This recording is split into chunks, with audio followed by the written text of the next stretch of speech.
Warganet dimanapun berada, kita berjumpa lagi di podcast Hasrullah. Kemudian yang kita bahas ada hal yang sangat aktual, breaking news, yaitu soal tenggelamnya KRI Nanggala 402. Tema kita pada hari ini yaitu belajar dan hikmah dari tenggelamnya KRI Nanggala 402.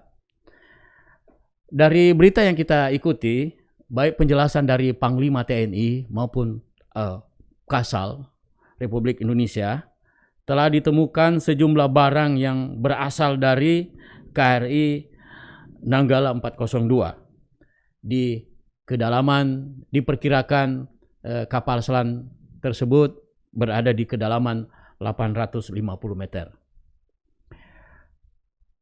Warga netizen yang saya hormati, kita sekarang kalau terjadi seperti itu, berarti kita dalam keadaan berduka.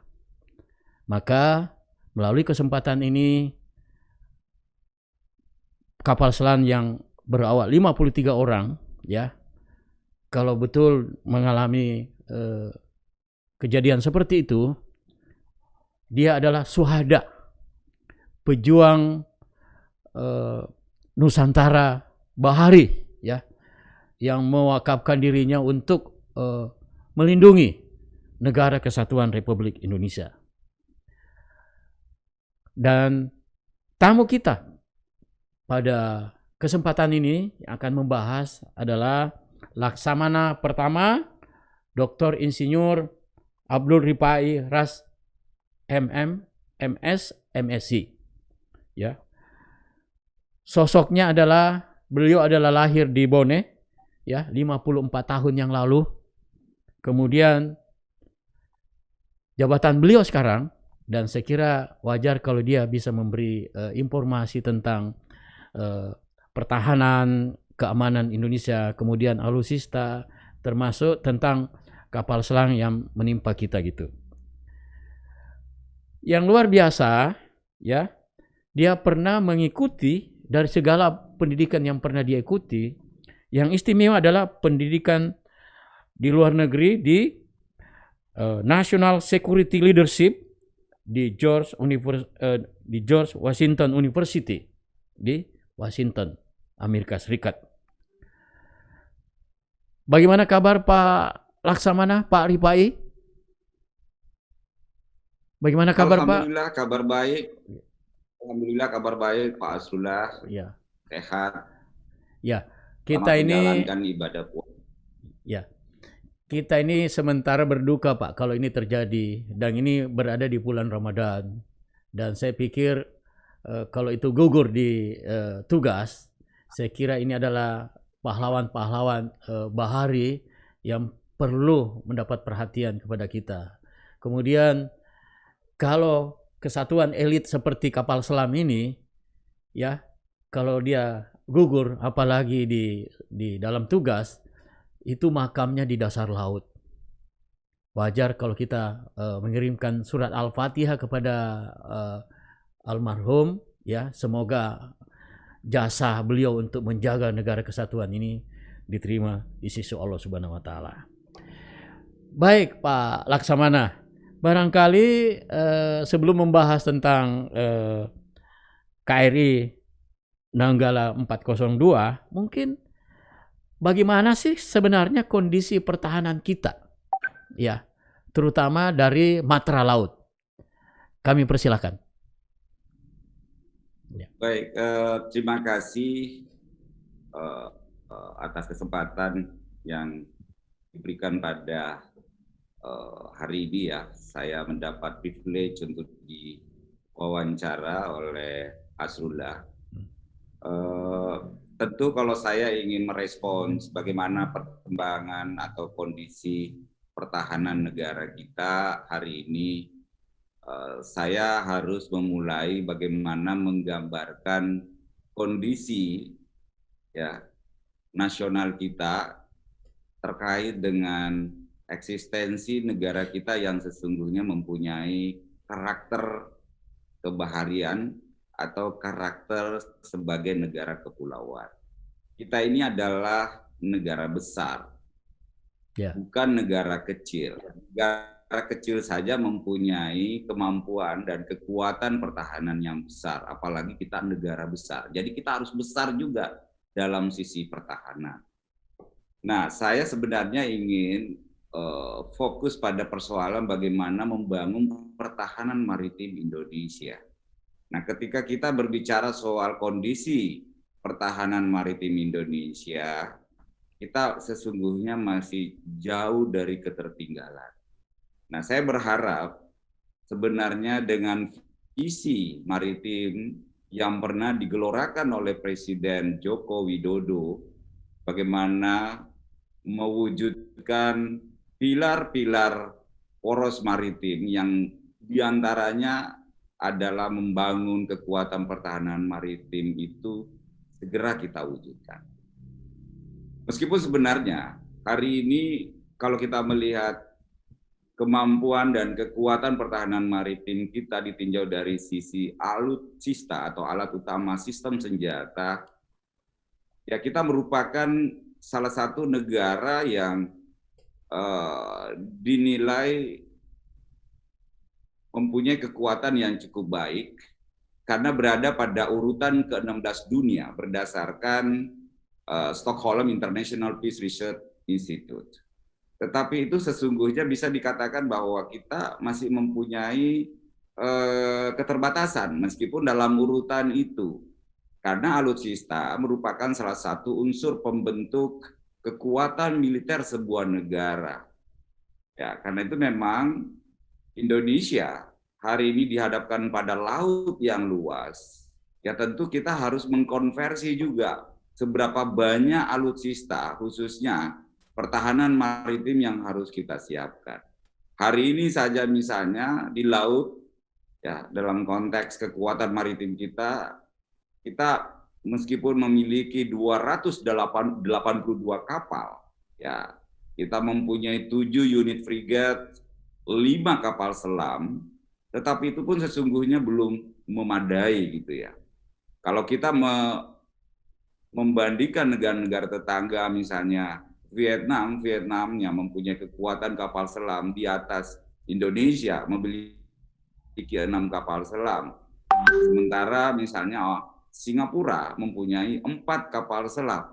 Yang notabene sebenarnya tidak begitu luas wilayah lautnya ketimbang Indonesia. Inilah yang menjadi poin penting bagaimana kemudian kekuatan militer kita harus besarkan sebagaimana negara kita adalah negara yang besar gitu. Itu yang seharusnya kita lakukan untuk kondisi hari ini dan ke depan. Pak Laksamana, saya ingin menukik ke tadi sudah dikasih gambaran Singapura dengan Vietnam. Dengan luas kita punya wilayah sebagai negara maritim, berapa sih sebenarnya kita butuhkan kapal selam gitu? Sehingga wibawa dan negara kesatuan NKRI dari segi matra laut itu kita cukup bisa menjaga negara kita, ya. Kemudian apa yang harus dilakukan sesudah itu gitu. Jadi kira-kira berapa jumlah kapal selam yang harus kita punyai gitu sebagai negara maritim gitu. Ya, kalau kita lihat kondisi wilayah kita yang luas total wilayahnya itu mencapai 7,81 juta kilometer. Ya. Dan kemudian kalau kita lihat luas lautan ya 3,25 juta kilometer persegi. Kita juga memiliki zona ekonomi eksklusif yang mencapai 2,5 juta kilometer persegi. Dan panjang pantai mencapai 95.181 kilometer persegi, maka kita sesungguhnya minimal kita memiliki 12 kapal selam yang 12. mampu bekerja 12 kapal selam yang mampu bekerja untuk menjaga kedaulatan, melakukan penegakan hukum sekaligus ya menjaga keamanan maritim kita gitu atau keamanan laut kita. Nah, itu yang idealnya kalau kita ingin menunjukkan kemampuan atau kekuatan Indonesia ya yang sejalan dengan konsep yang pernah digelorakan terkait poros maritim dunia. Ya. Kalau tidak salah, di era kepemimpinan Soekarno itu banyak pernah mendapat bantuan kapal selam ini, Pak. Artinya ini sementara ada pelajaran yang kita dapat dari musibah kita ini. Mengapa ya? Mengapa? Apakah perlu ada political will, politik anggaran ya? Apakah itu dari pemerintah? Apakah di DPR menganggarkan supaya ya? Ini barangkali hikmah yang kita harus petik ya dengan tenggelamnya kapal kapal selam Indonesia ini. Kira-kira apa yang harus dilakukan oleh pemerintah dan apa yang harus dilakukan wakil kita yang khususnya di Komisi 1 DPR gitu. Ya memang kita harus menyadari bahwa hari ini Indonesia menghadapi dua tantangan ya terkait dengan ketersediaan alat utama sistem senjata kita yang kini relatif tergolong masih rendah sesungguhnya dihadapkan pada luas wilayah kita. Nah, sebelum saya mengatakan bahwa bagaimana pentingnya parlemen ya bisa mendukung pertahanan kita, setidaknya ya para wakil-wakil rakyat kita harus memahami betul apa sih yang menjadi tantangan kita hari ini. Nah, karena itu setidaknya saya ingin menyatakan bahwa ada dua hal penting yang kita hadapi dalam tantangan bagaimana membangun kemampuan dan kekuatan maritim kita. Yang pertama, ya bagaimana kondisi alutsista kita yang kini semakin ketinggalan dengan teknologi baru. Ya, artinya sejumlah alutsista yang kita miliki itu sudah mulai obsolete, ya sudah mulai tertinggal. Nah, karena itu memang memerlukan permajaan gitu ya.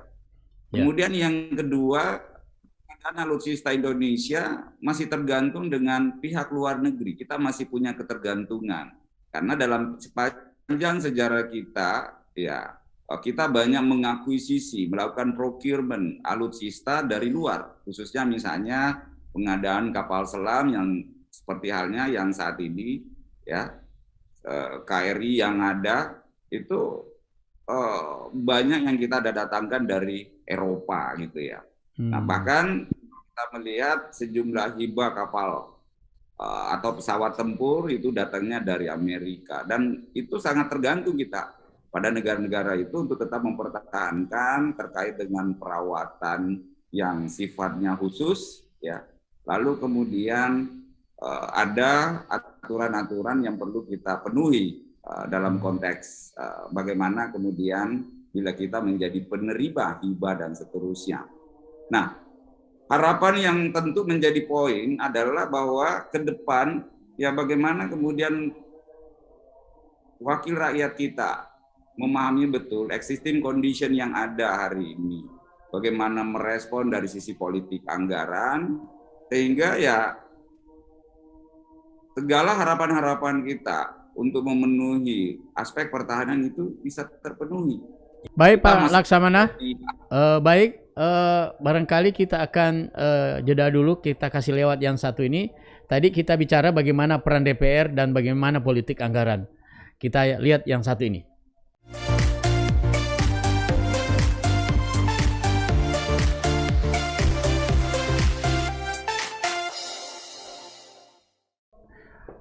Warganet yang berbahagia, kembali kita lanjutkan pembicaraan kita dengan Pak Laksamana. Ya, Pak Laksamana, ada yang harus dipertajam ini, bahwa pemerintah kita punya political will menaikkan anggaran alutsista.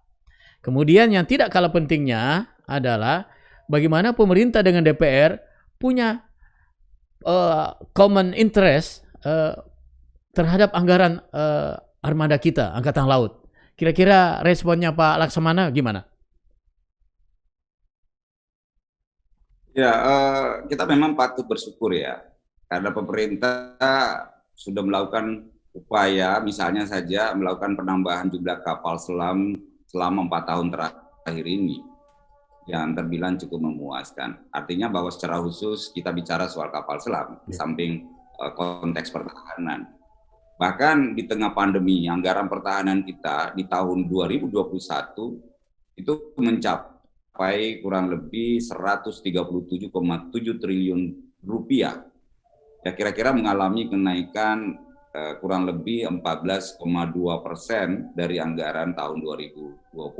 Artinya apa? Bahwa secara umum selama 5 tahun terakhir ini, ya kita bisa katakan bahwa anggaran pertahanan kita masih memperlihatkan tren yang positif. Tapi apapun itu, bahwa negara sebesar Indonesia yang masih mempunyai anggaran pertahanan yang berada di bawah 1% dari GDP kita itu sebenarnya masih kecil. Kita masih kurang lebih ya berada pada di angka 0,8% dari GDP kita. Sementara idealnya sebenarnya kalau negara besar seperti kita ya bisa paling tidak minimal 1,5% dari GDP. Dan idealnya kalau memang menjadi sesuatu negara yang mempunyai kemampuan dan kekuatan pertahanan yang handal ya 2-3% dari GDP, seharusnya seperti itu. Nah harapan kita memang parlemen atau wakil-wakil rakyat kita di DPR bersama pemerintah harus secara sinergi bagaimana kemudian mempunyai spectrum of awareness, mempunyai spectrum kesadaran terhadap eksistensi negara kita sebagai negara kepulauan, negara yang dinilai sebagai negara yang berorientasi pada aspek maritim, sehingga dalam rangka pertahanan negara ya melalui wilayah yang tentu dikelilingi oleh laut ya itu menjadi sesuatu yang bisa kita katakan sebagai keniscayaan. Itu yang seharusnya kita lakukan secara politik anggaran hari ini. Ya. Jadi kita minta political will ya, tidak hanya presiden dan pemerintah kita, Pak Jokowi, tapi ini juga terutama anggota Dewan yang saya hormati di Komisi 1 DPR ya. Karena dengan musibah ini kita bisa lihat bahwa perlu ada peremajaan, tidak hanya kapal selam, mungkin juga alutsista yang lain di Angkatan Laut. Kita beralih ke masalah tenggelamnya kapal Nanggala 402 ini. Bisa digambarkan barangkali Pak Laksamana, bagaimana sih sebenarnya sampai terjadi seperti ini gitu. Artinya kedalaman ini sampai turun sampai 850 dan kalau terjadi musibah seperti ini, bagaimana sih situasi di dalam kapal selam? Apa yang harus dilakukan oleh Pak Kapten kapal ya? Jika terjadi seperti ini, apakah karena powernya hilang, kemudian tidak ada sinyal gitu? Kira-kira bisa digambarkan nggak kepada netizen gitu? Bagaimana situasi seperti ini bisa terjadi gitu? Ya, sepanjang sepengetahuan saya, kapal selam itu kan kalau kita mencoba melihat bahwa resiko yang dihadapi ya tentu memang cukup tinggi.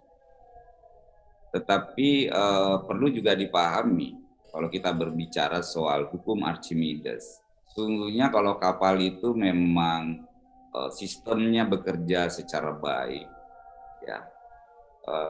Lalu kemudian ketika terjadi risiko-risiko, misalnya ada hal yang menurut komandan kapal, misalnya itu sudah memasuki wilayah emergensi, seharusnya kapal itu bisa menggunakan sistem bagaimana kemudian kapal itu bisa mengambang gitu ya. Karena secara hukum Archimedes ya namanya kapal selam itu dia tidak serta-merta bisa tenggelam kecuali mungkin kapal selam itu bocor, terisi air ya. Lalu mungkin juga kapal selam itu mengalami keretakan seperti apa yang kita sinyalir dan dinyatakan oleh pimpinan TNI Angkatan Laut atau Panglima misalnya. Nah, tapi yang saya ingin katakan bahwa kondisi yang terjadi pada hari ini murni adalah kecelakaan, murni adalah musibah di luar jangkauan kekuatan manusia.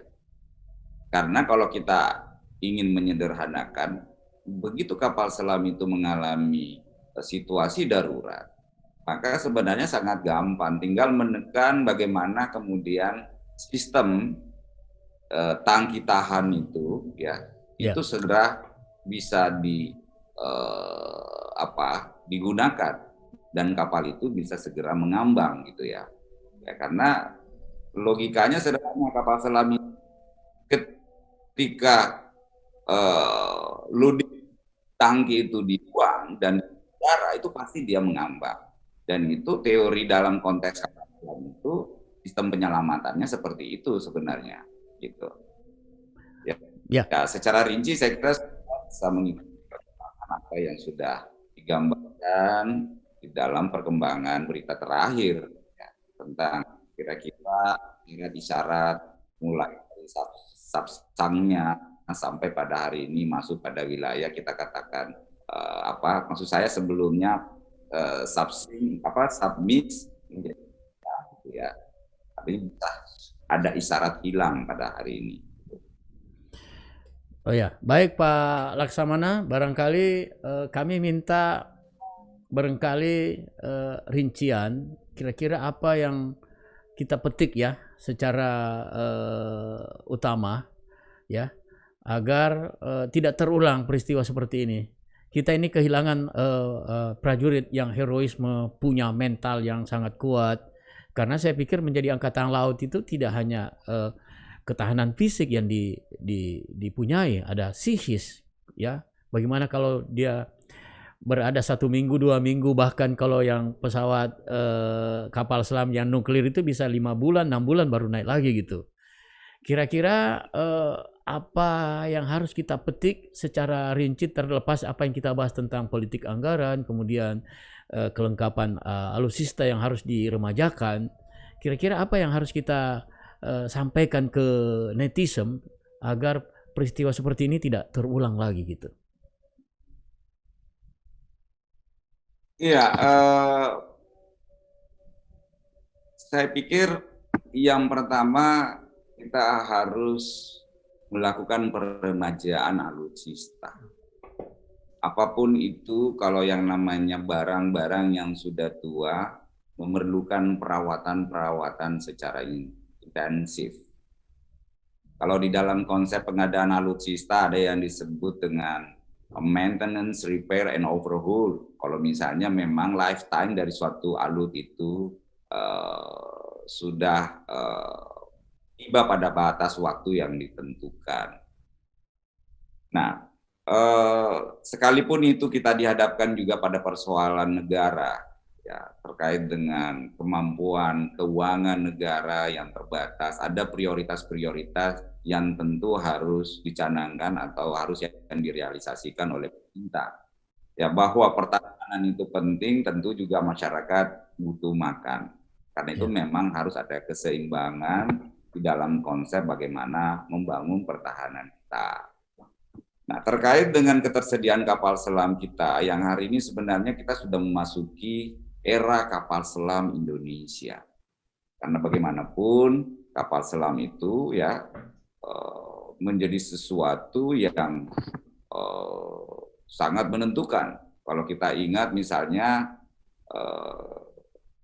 pada masa Perang Dunia Kedua misalnya ya, setelah Perang Dunia Kedua, mungkin masih ingat usai Perdana Menteri Inggris Winston Churchill dalam memoarnya mengatakan, dia mengatakan satu-satunya yang sungguh menakutkan ya, saya adalah selama perang itu adalah kapal selam Jerman pada saat itu.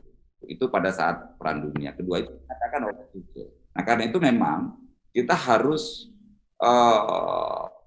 mulai dari saat ini bagaimana membangun kemampuan kapal selam kita. Nah, Di samping itu tentu kita membutuhkan tenaga yang profesional, yang ahli, yang juga harus dibarengi dengan mentalitas dan fisik yang handal gitu ya. Karena bagaimanapun juga ya mereka harus punya ketangguhan, harus sabar, ya harus ya kalau ikut di dalam kapal selam itu ya harus punya keteguhan dan ya tabah sampai akhir Ya. karena dia akan berhadapan dengan lingkungan laut yang penuh dengan bahaya, penuh dengan resiko. Karena itu saya pikir dengan tenggelamnya kapal KRI Nanggala ini ya sesungguhnya suatu bentuk pembelajaran yang berharga. Dan mereka-mereka yang gugur misalnya, kalau memang tidak sanggup lagi atau tidak lagi mampu kita selamatkan, tentu mereka menjadi patriot samudra yang sejati. Dan sesungguhnya mereka tidak mati dan tidak kenal menyerah, saya pikir ya. Mereka tentu selamanya lebur dalam hidup setia bersama dengan perjalanan Republik ini. Dan tentu dia terus meneruskan, dia terus melakukan misi ada dalam pengabdiannya. Ya sepertinya ya tentu dia menjadi yang eternal patrol. Ya. Saya kira itu. Jadi apa yang kita perbincangkan selama 30 menit ini, saya melihat ada hal yang harus kita lakukan. Apa yang dikatakan Pak Laksamana Ripai, peremajaan itu menjadi sebuah cita-cita luhur untuk menjaga negeri bahari. Kemudian kita juga meminta kepada pemerintah, termasuk DPR di Komisi 1, ini sudah mulai punya political will bahwa matra laut itu menjadi penjaga. Apa yang dikatakan tadi Laksamana Pak Ripai bahwa Winston Churchill pun juga yang paling harus diperhatikan dalam sebuah pertempuran, termasuk di pertempuran di Perang Dunia Kedua, adalah Angkatan Laut. Dan yang lebih penting lagi adalah kita barangkali Pak Laksamana, barangkali ada yang mau disampaikan bagaimana keputusan dari Panglima tertinggi kita ya terhadap korban ya. Saya tahu itu tidak dimakamkan di Taman Makam Pahlawan, tapi dia dimakamkan di Medan Juang ya, dan tentu ada keluarga yang ditinggalkan. Mungkin ada himbauan sebagai penasehat staf ahli Panglima, apa yang ingin disampaikan terhadap peristiwa dan keluarga para korban, dan himbauan juga kepada kita semua. Saya persilakan. Ya, saya tentu dalam kapasitas saat ini sebagai individu ya. Tetapi ketika saya berada dalam satu lembaga, tentu juga secara paralel ingin saya juga menyampaikan bahwa dengan tenggelamnya kapal atau KRI Nanggala 402 saat ini, ya ada suatu bentuk keprihatinan kita bahwa bahwasanya ya kapal selam yang tenggelam ini ya mempunyai kos yang tinggi ya, mempunyai biaya yang tinggi. Saudara-saudara kita ya yang ikut tenggelam yang jumlahnya 53 orang ya, bukan hanya sekedar 53 orang yang menjadi korban, tapi tentu mereka itu juga mempunyai keluarga dan mereka bergantung dari mereka itu ya yang sedang tengah menghadapi musibah. Nah, mereka sesungguhnya kalau kita mau jujur, mereka itu tidak mati. Mereka memulai misi terakhir untuk menjaga lautan selamanya. Nah, karena itu kita patut mendoakan kepada mereka. Kalau masih memungkinkan, ada mujizat, ada keajaiban, mereka masih bisa selamat, masih bisa dilindungi oleh Tuhan yang Maha Kuasa gitu ya. Tapi kalau tidak, kita tentu semua keluarga, semua masyarakat Indonesia terus berdoa ya, dan merelakan, mengikhlaskan kepergian itu. Karena bagaimanapun mereka berada di dalam suatu kedalaman yang bisa dipastikan mereka menghadapi suatu tantangan yang sangat besar apabila mereka harus tetap survival. Ya. Nah, disitulah kemudian pada kesempatan hari ini ya kita membangun simpati dan empati kita agar memberi dorongan semangat pada keluarga yang ditinggalkan. Dan kita tentu dalam pembelajaran hari ini ya ke depan bagaimana kebijakan pertahanan kita, bagaimana political will yang seharusnya kita miliki ya untuk bisa mewujudkan negara yang bisa aman, sejahtera, terus bebas dari insiden-insiden yang merugikan secara material maupun immaterial. Kira demikian. Ya, terima kasih warga netizen yang kami cintai di seluruh Indonesia.